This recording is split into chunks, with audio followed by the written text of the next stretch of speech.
The education sector and public sector in general have been subject to quite a lot of European legislation, the Energy Performance in Buildings Directive and so on for some years now, and that's visible in some areas around display energy certificates. In terms of the education sector, there's a lot of groundbreaking research being done in UK higher education institutions which will have a major impact on carbon reduction going forward, and even today the Environmental Association for Universities and Colleges has declared a climate emergency.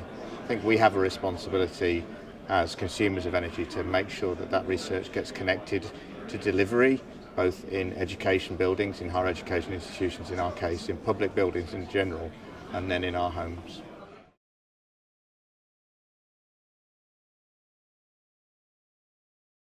Well, clearly price is the key thing that members look for. They look for a price advantage in buying long term compared to buying against markets which are moving on a day-to-day basis.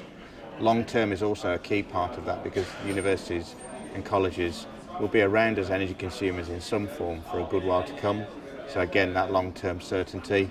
And finally, demonstrating that the supply chain is genuinely renewable by engaging in those PPAs with existing and new renewable generators so that the market can support the proliferation of renewable generation throughout the UK.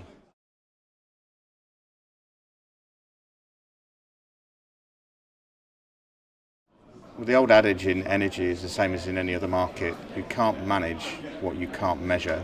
So measuring it in the first place is a key aspect of it. In addition, as we've heard through much of the content for this particular event, the levels of complexity on energy bills is becoming ever more numerous and complicated.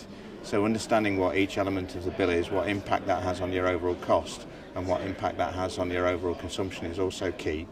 We're keen to help our members and universities in general respond to opportunities like demand-side response. But again, if you're responding to a demand-side emergency, if you don't know how much demand you're committing in the first place by being able to measure it and understand it, again, it's difficult to respond to those opportunities.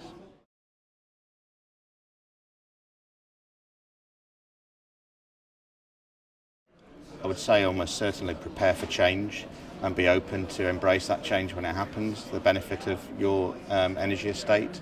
There are lots of consultations going on, and obviously the biggest challenge and change that we've got to respond to is the current climate challenge. I think that will bring about some significant change, and businesses and large energy consumers should be preparing themselves to face that.